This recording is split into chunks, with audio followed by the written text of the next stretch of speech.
Bienvenue dans ton Yann et Frank. Aujourd'hui, il paraît que j'ai le choix. Freeland?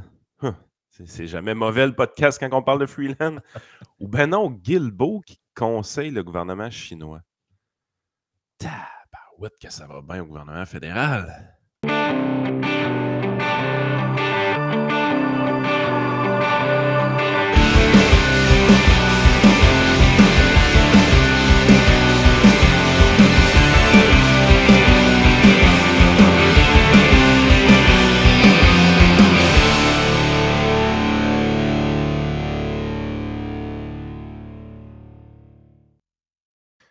Hey Frank, avant qu'on commence avec la victime du jour, on va faire une pré-victime.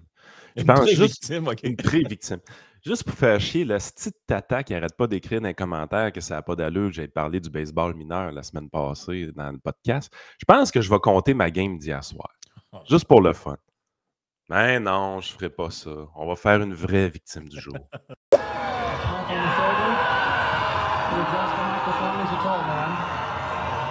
There's so much potential for beauty and for devastation. Ça m'a fait triste cet épisode-là, pareil, de baseball mineur, parce que les gens ont passé à côté du point. C'est que le point. Ouais, mais il y en a eu quelques-uns pareil.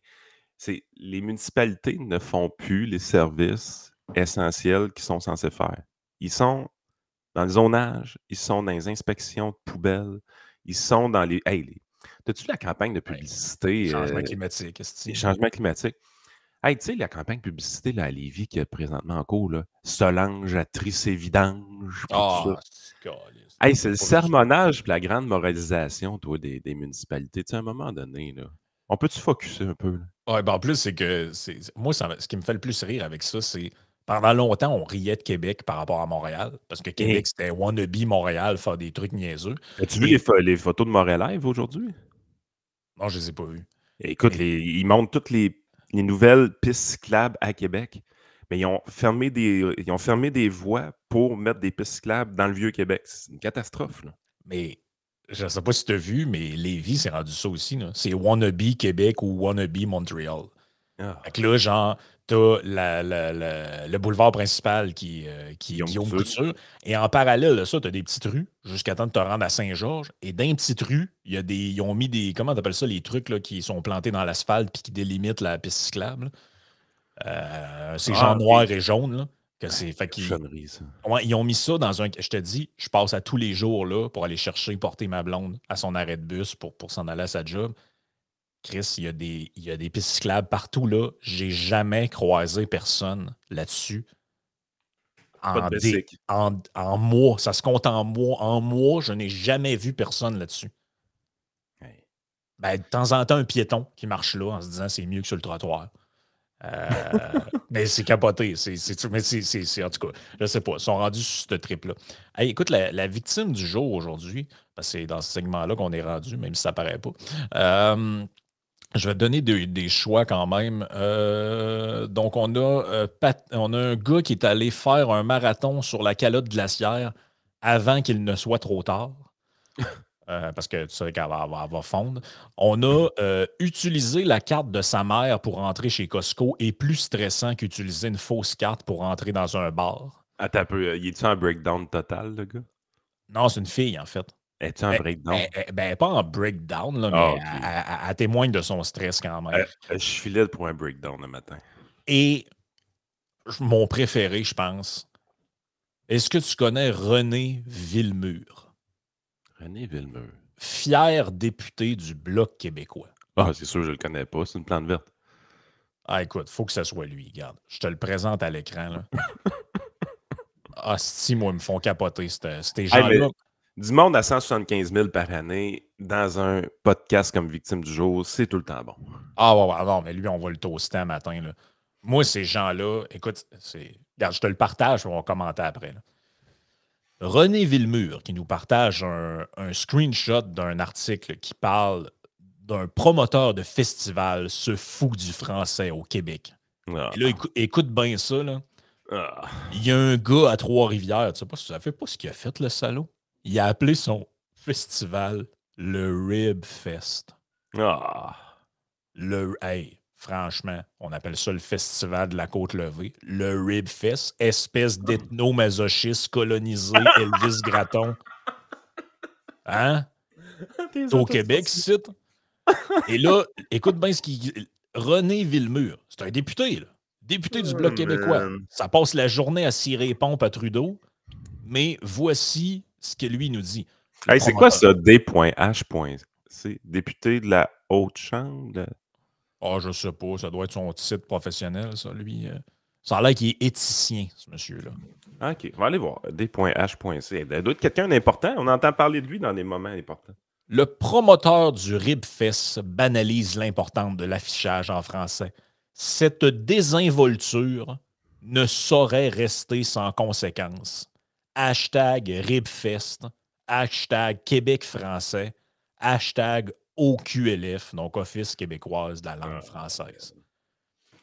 Ah, il paraît que DHC dans le dictionnaire urbain, c'est Dick Head Contour. Ça doit pas être ça qu'il voulait dire dans son affaire.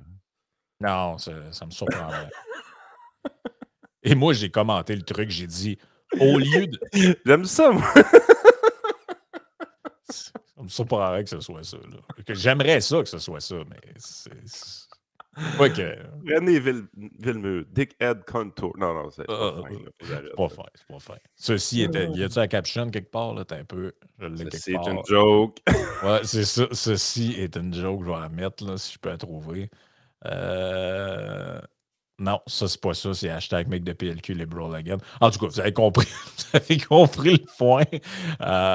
Et moi, j'ai commenté, j'ai dit, au lieu d'aller écœurer un festival de Côte-Levée à Trois-Rivières. Ah non, tu sais pas c'est quoi? C'est quoi? Doctorat honoris causa. Ah, tabarnak. Autrement dit, ça vaut rien, cette affaire-là. Là. C'est rien pas tout, là. Il se promène avec son titre de docteur honorifique, lui, là. Il est sérieux, lui, là? Ben, il est docteur honorifique. Il est docteur en quoi, lui? En cariboutisme? Attends un peu, là. Faut pas mégenrer les gens, mais faut pas non plus métitrer les gens. OK. Donc, René... Il a peut-être fait quelque chose d'important dans sa vie avant d'être député. Ah, donc, c'est ça. Fait que René Caribou-Villemur. Et là, moi, c'est ça, j'ai écrit. Au lieu d'aller écœurer un festival de Côte-Levée à Trois-Rivières, ça ne vous tenterait pas d'arrêter de cirer les pompes de Trudeau? Quel parti politique d'insignifiant? Et là, écoute bien, il y a quelqu'un qui me dit... Ah, il y a vraiment du monde qui sont au bout de leur chaîne. Il y a quelqu'un qui me répond ouais, c'est ça, hein? Ton chef doit être d'accord avec toi. Puis là, il m'a mis un print screen d'Éric Duhem avec le truc genre avec marqué en loi 96, pas tant de choses. Et je te lise la réponse parce que sérieux, je la trouvais bonne quand même. J'ai écrit vous êtes des parodies. La folklorisation du mouvement souverainiste, confiné mentalement à des sujets périphériques débiles et à des revendications purement symboliques qui ne servent qu'à exciter ses membres. Bonne chance pour faire un pays avec des micro-agressés de la Côte-Levée. Ben non, mais là, sérieusement, vous êtes dans une mouvance, vous voulez faire la sécession d'un territoire de l'Empire britannique.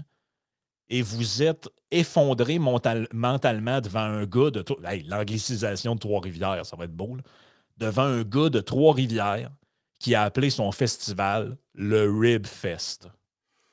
Vous êtes sérieux, vous autres, là. OK. Formation, la guerre solide. Formation, Université de Sherbrooke, docteur en philosophie, en éthique appliquée, scolarité de PhD complétée, thèse non déposée. OK, donc il ne l'est pas, docteur. Oui, mais il est quand même DHC, fait qu'il a dû avoir un doctorat honorifique à un moment donné, mais tu sais, scolarité de pied. OK, c'est correct. C'est un gars qui tête sur les détails beaucoup, je pense. Ben là, je sais pas, là, mais moi, je m'attendrais de quelqu'un qui a fait sa scolarité de doctorat en philo, d'être comment je pourrais dire ça, d'être sur des débats un petit peu plus importants que de savoir si quelqu'un a parlé des côtes levées en appelant ça des ribs ou des côtes levées. OK, c'est en anglais, français. OK, son CV est bilingue, c'est pour ça. Quoi? Son CV est bilingue? Ben oui, j'ai la version anglaise et française. Qui sont au Québec, site.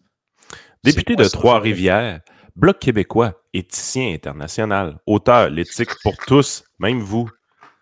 Membre fondateur, Cercle K2. Un éthicien international, man.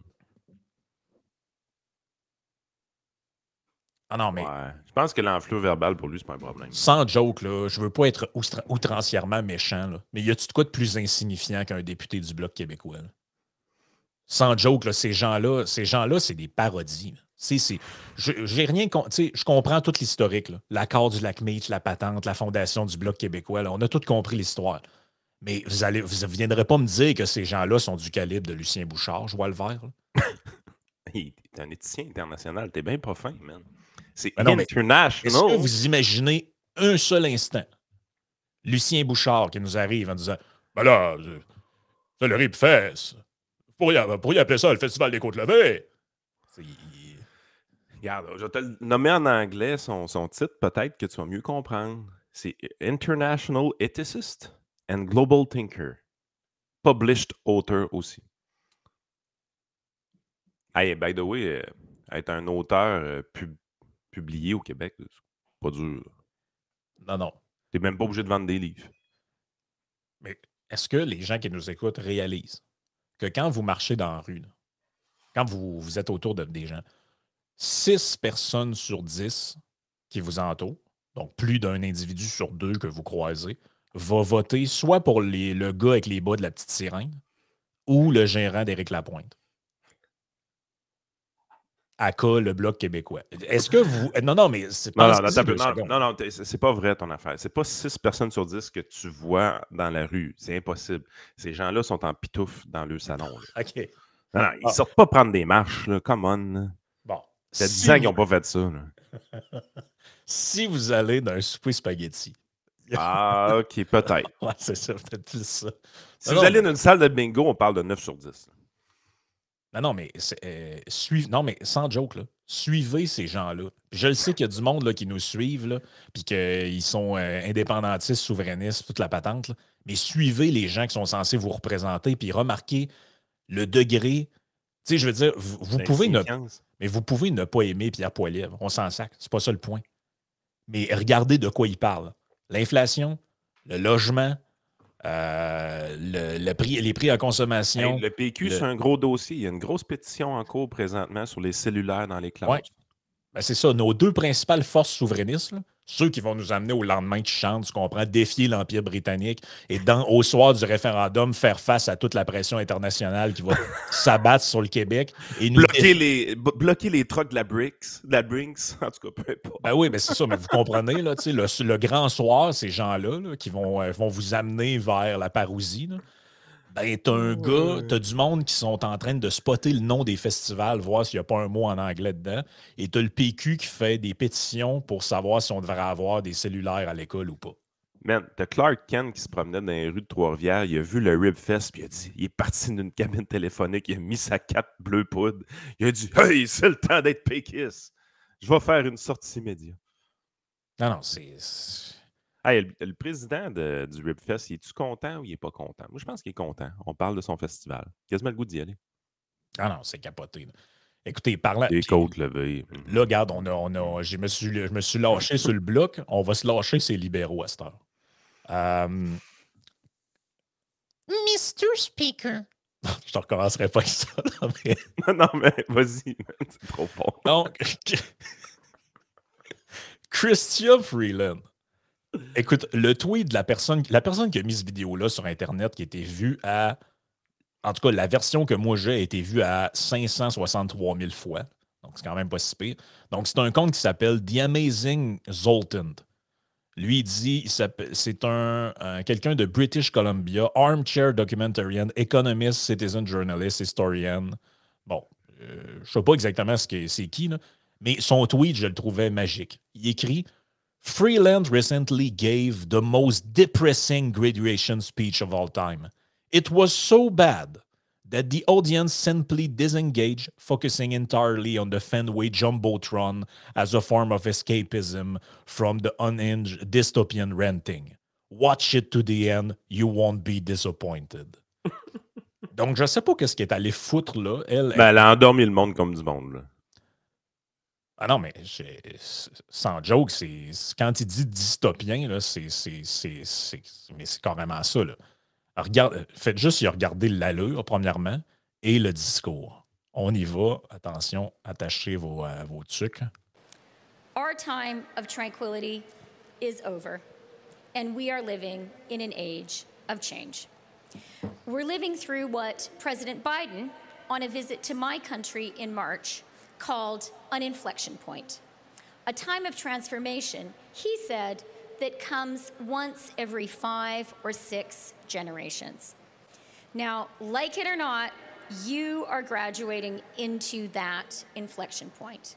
And as some of the very best educated people on our planet, you have the rare and precious opportunity to shape it. So, what is this inflection point?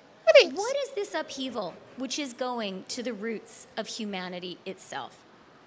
There are many ways to describe this transformational moment, but I think they all come down to one fundamental question. Avant qu'elle dise. J'espère qu'elle n'a pas fait ça trop longtemps. C'est parce que là, ceux qui sont en audio, vous ne le voyez pas. Là. Mais ce qui est le plus drôle, c'est qu'il y a un caméraman ou il y a une caméra sur roulette là, qui passe dans la foule. Et les gens, ils font des babayes à la caméra parce qu'ils sont tellement plus capables d'entendre le speech complètement délirant de cette femme-là que ce qu'ils trouvent de mieux à faire, c'est soit rouler des yeux. Là, il y a un monsieur avec des lunettes fumées probablement qui dort. Et ils font des babayes, ils font des tatas à la caméra qui passe. Et là, regarde, je ramène quelques secondes en arrière. Écoutez bien ce qu'elle dit. Mais c'est encore le catastrophisme. Hein? Ils sont tout le temps à l'aube de la prochaine apocalypse. Ah non, c'est OK Doomer. C'est carrément ça, c'est OK Doomer en permanence. Ils sont tellement lourds. Écoute bien ça, man.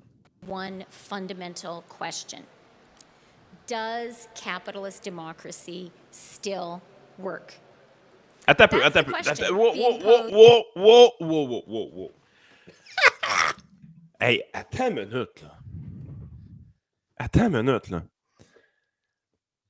Chris, elle est ministre des Finances, man. Ah ouais, elle est ministre des Finances. Non, mais là, attends un peu, tu peux pas dire des affaires de même quand t'es ministre des Finances, là. Hey, ramenez Bill Morneau, man. Ben oui, je peux. Hey, c'est débile. Oh, ça paiera pas à dette, c'est pas grave. Hey, man, on peut pas avoir ça comme ministre des Finances. C'est une joke, là. Tu peux pas dire des affaires de même quand t'es ministre des Finances. Le système capitaliste est entièrement basé sur la confiance. Elle est ministre des Finances. Elle s'en va dire l'économie, là, capitaliste, démocratique, est-ce que ça marche encore? Mais imagine-toi.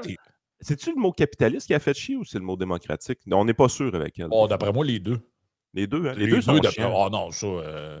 Écoute, on compose avec ça, là, mais si on pouvait jamais vous demander votre avis, puis tout décider à votre place, ça serait quand même mieux. Mais... excuse-moi, là. Est-ce que... Pensez-y 2 secondes. Vous êtes un étudiant américain. Beaucoup de gens qui viennent de l'étranger, d'ailleurs, qui vont à l'université dans le coin de Boston, parce que de ce que je comprends, est dans le coin de Boston. Imaginez ça. Là. Il y a une genre de bonne femme canadienne. Vous n'avez aucune crise d'idée c'est qui. Puis elle arrive en avant avec son discours genre... Like it or not, you will all die. Ah non, puis là, écoutez, c'est pas fini. Elle continue. Around kitchen tables in my country and this one, as parents wonder if our children can count on capitalist democracy's essential promise of a future more prosperous than our present. Avez-vous compris ce qu'elle a dit? Elle dit, dans mon pays, donc au Canada, la discussion que tout le monde a alentour des tables de cuisine, kitchen table, c'est est-ce que le capitalisme démocratique va pouvoir continuer d'offrir une bonne vie à nos enfants? Là, elle parle à des gradués. Là. Ça, c'est des gens qui ont l'avenir devant eux. Ils doivent être positifs, optimistes. Ils veulent changer le monde. Puis là, est-ce qu'elle leur dit, tu sais, le système qu'on a, là, est-ce que vous allez vraiment mieux vivre dans 20 ans qu'aujourd'hui? Mais sont faits, les raids, sérieusement. Je veux dire, les preuves scientifiques et économiques qu'on vit beaucoup mieux aujourd'hui que v'là 20 ans, v'là 40 ans, v'là 100 ans sont immense. Il y en a des tonnes. Les preuves de ce qu'elle dit là, il y en a zéro. Zéro bonne barre. Ben, c'est même des preuves du contraire. Tu vas dans tous les pays qui n'ont pas d'économie minimalement libérale ou capitaliste, c'est la misère noire. C'est que ça vous plaise ou pas. Vous pouvez trouver que c'est pas la meilleure manière au monde. Là. Mais Christy, je veux dire, vous avez juste à regarder ce qui se passe dans d'autres pays dans le monde, là, où il n'y a pas de démocratie, puis il n'y a pas d'économie de marché, puis vous regardez le shithole que c'est, puis vous avez les réponses à vos questions. Là. Mettons, tu es le PDG d'une grande entreprise canadienne, puis tu regardes ta ministre des Finances dire qu'elle ne croit plus dans l'économie capitaliste. Oh, et puis qu'elle, oui, ces gens-là, n'oubliez pas une affaire. Là.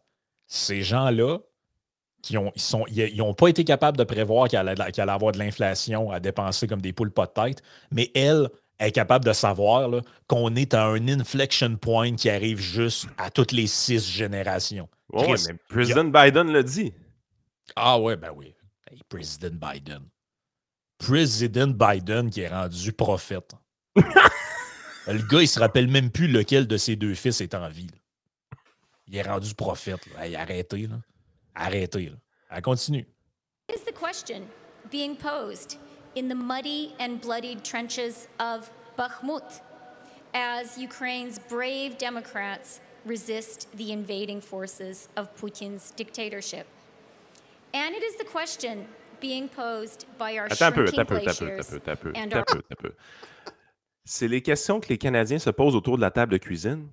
Et c'est les questions qui se posent aussi dans les tranchées de la guerre en Ukraine puis les Russes. Eux autres, ils se tirent dessus. Là. Puis le soir, là, quand ils essaient de prévenir leur pied des tranchées, là, ils se disent « Hey, tu penses-tu, toi, que l'économie capitaliste démocratique, ça marche encore? » Pow!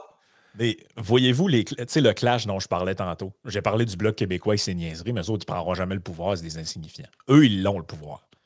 Avez-vous vu, je vous rappelle, je suis tannant avec ça, là, sondage Abacus, de mémoire, les données qui ont été collectées, les 3 sujets qui préoccupent les Canadiens.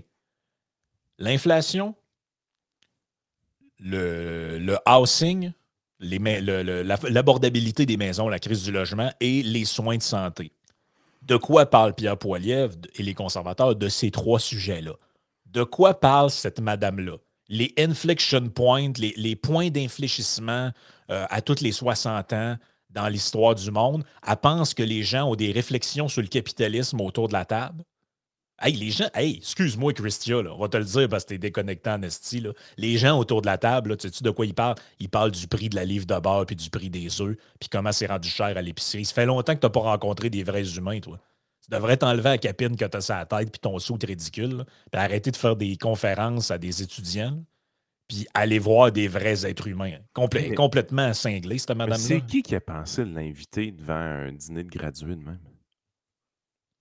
À l'université de Boston ou quelque chose comme ça. Là. Je veux dire, c'est qui a pensé à ça?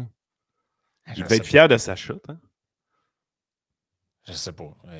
Écoute, je comprends pas. Fait que là, bref, c'est au Canada puis c'est en Ukraine. On continue. Warming oceans, which are asking us, wordlessly but emphatically, if democratic societies can rise to the existential challenge of climate change.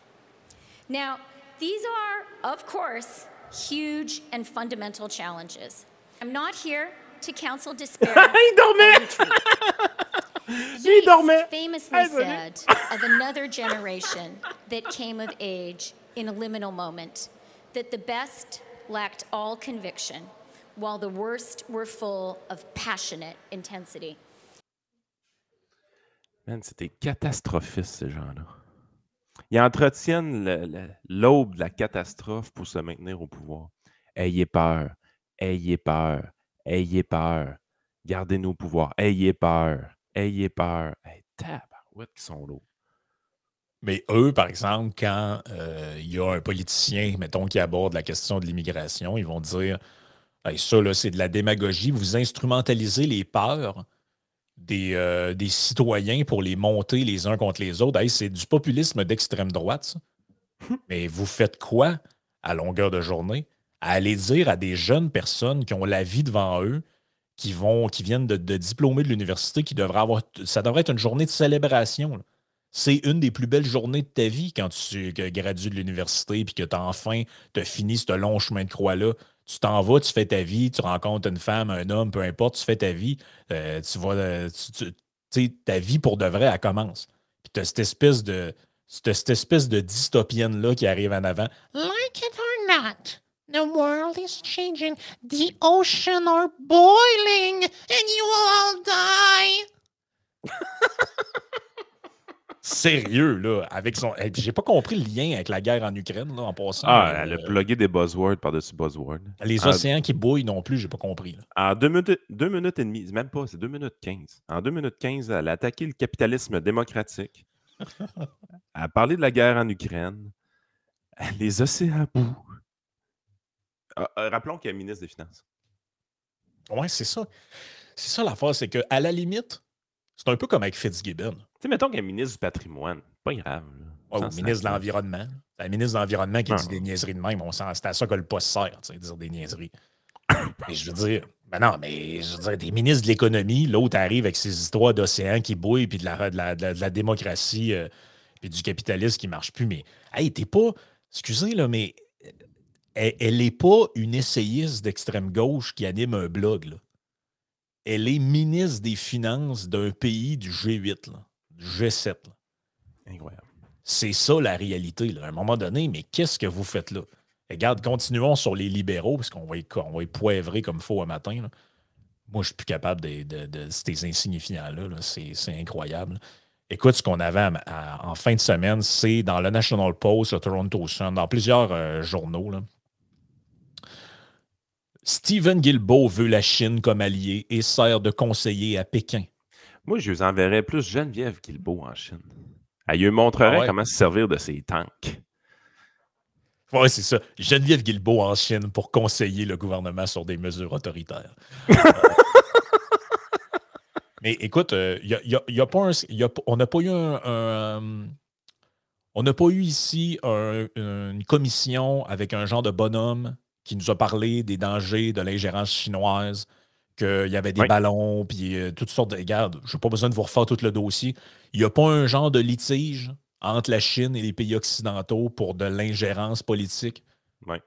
Ben lui, l'affaire qu'il trouve à faire, c'est de s'en aller en Chine pour donner des conseils au gouvernement chinois. Le ministre de l'Environnement de Justin Trudeau, Stephen Guilbeault, assume la double fonction de conseiller officiel du gouvernement chinois. Il s'avère qu'il veut également faire de Pékin un allié sur la question environnementale et se rendra à la fin du mois en Chine, pays du charbon, après avoir donné des conférences au premier ministre du Canada sur l'utilisation des combustibles fossiles. Lors d'une entrevue exclusive accordée par Guilbeault aux médias militants écologistes de National Observer, il a reconnu qu'il serait critiqué pour ce voyage. Peut-être que certains opposants politiques essaieront de m'attaquer pour avoir voyagé en Chine au milieu des tensions entre les deux pays, a déclaré Guilbeault au National Observer. Je suis clairement un paratonnerre pour certains d'entre eux, mais je pense que les Canadiens en général comprendront à quel point c'est important.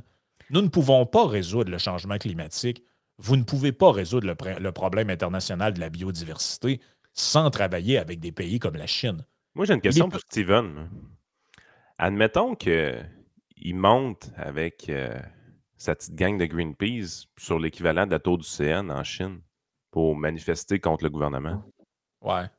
Il finit dessus en chienne orange, mais est-ce qu'il ressort de sa prison ou il ressort jamais? Ah, puis savez-vous quoi, les Chinois, ils en ont absolument rien à beurrer des changements climatiques, puis ils nous regardent se caler avec nos lois, puis ils se trouvent ça bien drôle. Ça, je pense... Hey! On lui donne-tu le titre de conseiller spécial, puis l'autre, il va croire qu'on va l'écouter? Ben, ça ressemble un peu à ça, là.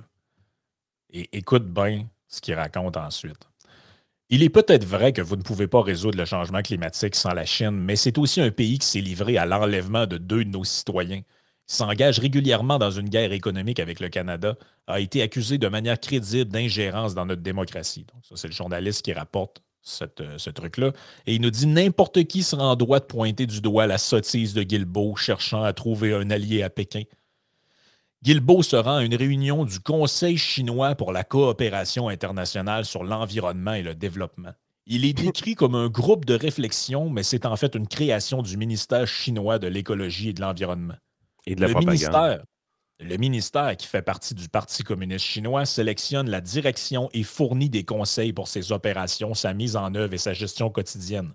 Le conseil est chargé de mener des recherches et de proposer des choses au gouvernement chinois.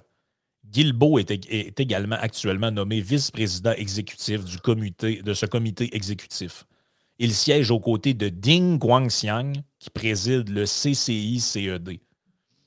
Il est également, Guangxiang est également le vice-premier ministre de la République populaire de Chine et se situe juste derrière Xi Jinping dans l'ordre hiérarchique du Parti communiste chinois. C'est pas juste genre, il est allé niaiser dans un groupe écolo en Chine. C'est vraiment un truc du gouvernement. Ah, ça n'a pas rapport. Hey, j'ai repris confiance un peu, Frank, dans l'humanité. Ah oui?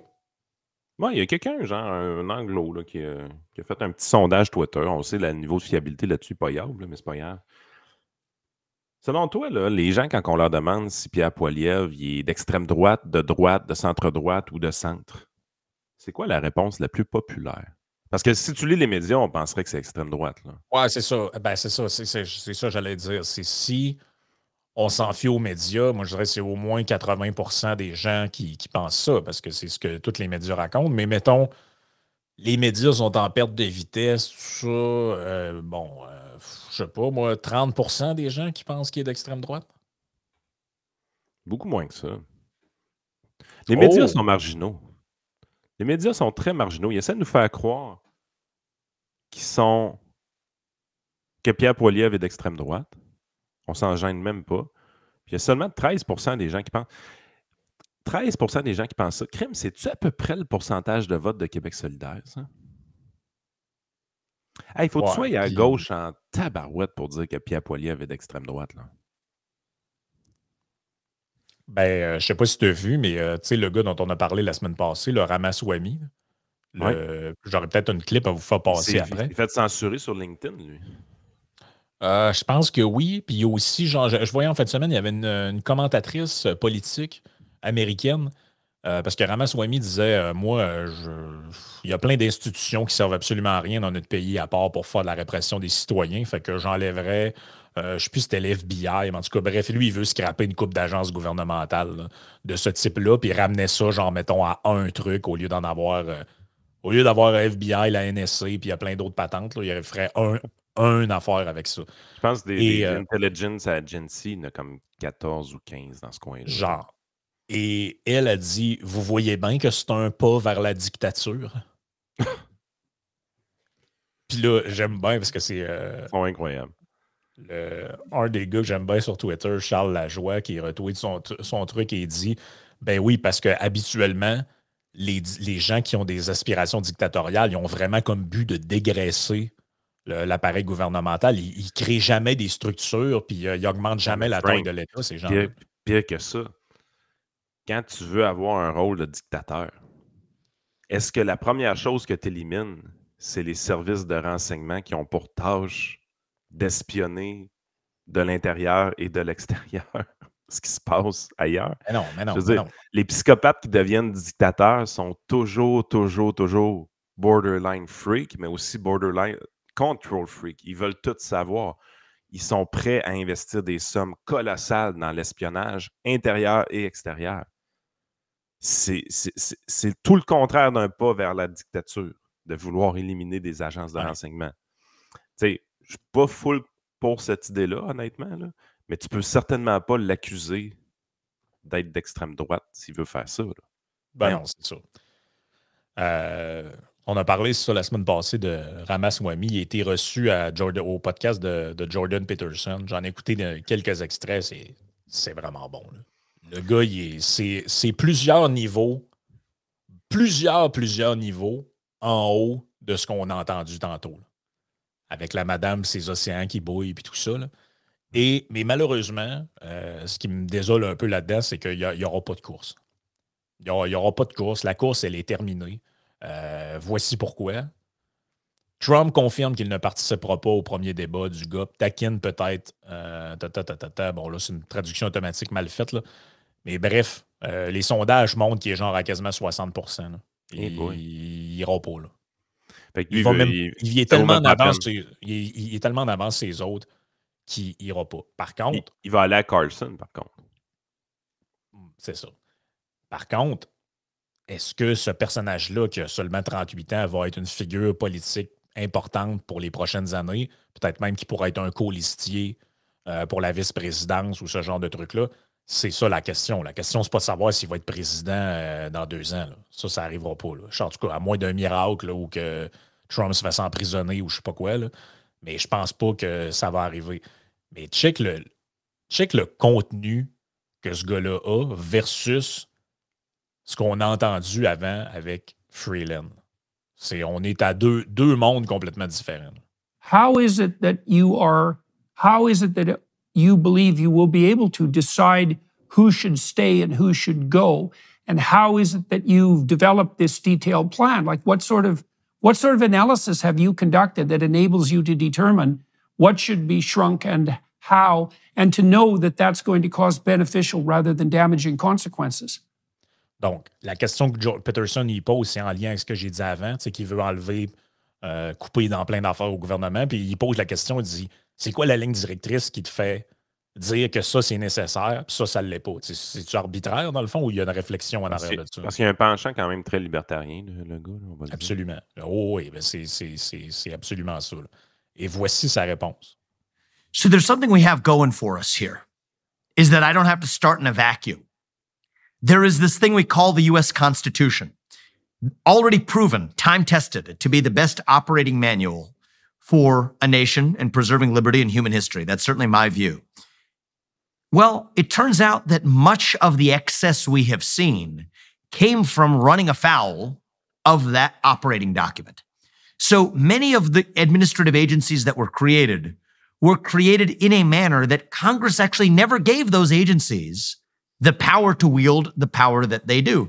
The Supreme Court has, in the last 2 years, already begun to recognize that. West Virginia versus EPA, a case where the Supreme Court held that the EPA's regulation, climate-focused regulations on the coal industry, were unconstitutional because we, the people, never gave the government that authority, and Congress, in turn, never gave that authority to this 3-letter agency, which nonetheless ran afoul. Well, if those EPA regulations are unconstitutional, then it turns out most of the federal regulations today are also unconstitutional. Turns out most of the employees implementing those regulations are actually unnecessary. So in many ways, I don't think we have to start in some first principles whiteboard of a vacuum and say, how are we going to design and draw this up? That would be a fatal conceit, I think. That would be hubris, I think, designed for failure, to think that one man, Elon Musk or myself or anybody else, is just not going to happen. It's destined for failure. But if you're following a time-tested framework for the operating manual for this nation, an operating manual built in the shadow of the Declaration of Independence, the greatest mission statement for a free society in human history, well, then I think we actually are doing nothing more than implementing that which is already time-tested and true. And so, I don't... Grosso modo, ce qu'il dit, c'est l'EPA, Environmental Protection Agency. Elle n'a pas été créée en accordance avec le principe de la Constitution. Ce qui est drôle, c'est que quand tu vas sur la page Wikipédia, on explique justement l'Agence de protection de l'environnement des États-Unis est une agence indépendante du gouvernement des États-Unis, dont les activités sont cependant contrôlées par le Comité des sciences de l'espace et des technologies. Elle a été créée sur proposition du président Nixon en 1970, qui signe le décret présidentiel dans la foulée du Jour de la Terre, le 2 décembre 1970. Commence à être woke en 1970, les amis. Pour étudier et protéger la nature et la santé des citoyens des États-Unis. Donc, ça n'aurait pas été approuvé autrement dit par la Chambre des représentants, mais directement signé suite à un décret présidentiel. Par un républicain, soit dit en passant. En plus, oui. Fait que tu sais, c'est une approche que je n'haïs pas. Là. C'est une réponse qui est correcte. Lui, ce qu'il dit, c'est... L'esprit général de ce qu'il dit, moi, je le trouve bon. Il dit... Parce que Peterson, il dit, ouais, mais c'est quoi qui guide votre réflexion là-dedans. Pourquoi vous dites que ça, c'est nécessaire, ça ne l'est pas, on devrait couper ça plutôt que... Il dit, c'est simple. Moi, je ne suis pas là pour amener une grande philosophie politique basée sur un principe sur lequel découlent toutes les autres affaires. Il dit, il y en a un principe qui est là. Ça s'appelle la Constitution des États-Unis. Et cette Constitution-là, elle guide comment fonctionne notre société depuis son adoption il y a très longtemps. Et ça a fait ses preuves que ça fonctionne. Et tout ce qu'il y a de non nécessaire autour, c'est tous des trucs que le gouvernement s'est arrogé des pouvoirs ou a donné des pouvoirs à des entités extra-gouvernementales au fil du temps, mais ça ne rentre pas du tout dans l'esprit de la Constitution américaine. Hey, mais il y a quelque chose qui me fait rire, c'est la page Wikipédia française. Il parle de l'histoire. Fait que là, tu as 70, 72, 92, 2009. Puis, il n'y a pas grand-chose d'écrit pour chacune. Je vais vous le montrer, vous allez comprendre ce que je veux dire. Vous allez voir, il y a à peine s'il y a des choses qui sont écrites. Là. En 70, un petit paragraphe. 72, petit paragraphe. Là, on passe en 92, mini-phrase. Le programme Énergie Star est créé par l'EPA. C'est comme... Il ne se passe pas grand-chose, là. En 2009, OK, on commence à jouer un peu avec ça. En 2016, et là, ça devient important. Donald Trump nomme Myron Ebell à la tête de l'EPA pour diriger une équipe chargée de préparer la transition. Sauf que c'est une climato-sceptique notoire. Puis là, on détruit tout ça pendant un long paragraphe. En 2017, c'est Scott Pruitt qui prend la tête de l'agence, nommé par Trump, controversé parce qu'il a attaqué l'EPA pendant longtemps, blablabla, conflit d'intérêts. Vous voyez un peu comment l'article est monté. 2021, le 11 mars 2021, on nomme un démocrate. Point barre. Une phrase. Fini. Tu dis, OK, les seules fois qu'il s'est passé de quoi à l'EPA, c'est quand Trump nommait quelqu'un. Le reste de l'histoire, c'est pas important. Le Wikipédia, c'est pas une source fiable. Hein? Je pense que je vous en fais la démonstration assez facilement. Là. Non, je pense je pense que c'est assez facile de le voir assez rapidement. Écoute, on va passer à la partie Patreon. Est-ce que tu savais que le patron du panier bleu a lancé la serviette? C'est quoi? Ben, il veut prendre la place du futur patron de la face bleue? Parce qu'on va remplacer Facebook. Ah, ben oui, c'est vrai. Parlons de ça aussi. Donc, on s'en va sur la partie Patreon. On va-tu créer notre compte sur la face bleue, tu penses? Ah, c'est sûr que oui. C'est sûr que je vais en faire un, mais il va être parodique. Là. Mais,